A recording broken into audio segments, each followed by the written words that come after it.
بزار کرد آخر گوش کن هر روز یک بار وقتی که من به خانه میایم اقلا یک بار غم باشد آخر بزار شدم تو از خدا نمیترسی؟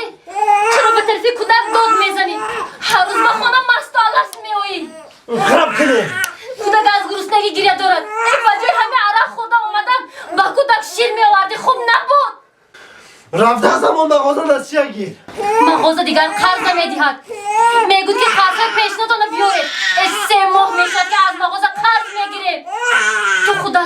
خودت خوب میدونی که این کودک بغیر از شیر مغازه دیگر چیز نمیخورد ای بجای همه عرق خریده نوشیدن با کودکت شیر میآوردی خوب نبود بیزار شدم همه زندگیه گوش کن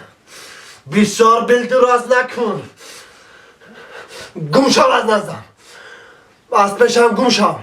چی خیلی که کودک تولد کردی همون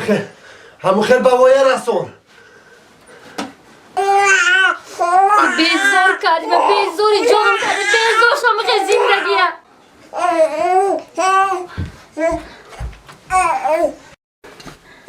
بس ابراهیم جان بس میبینم بچه کشورم بس ابراهیم بس میمرم دا بچه میخواد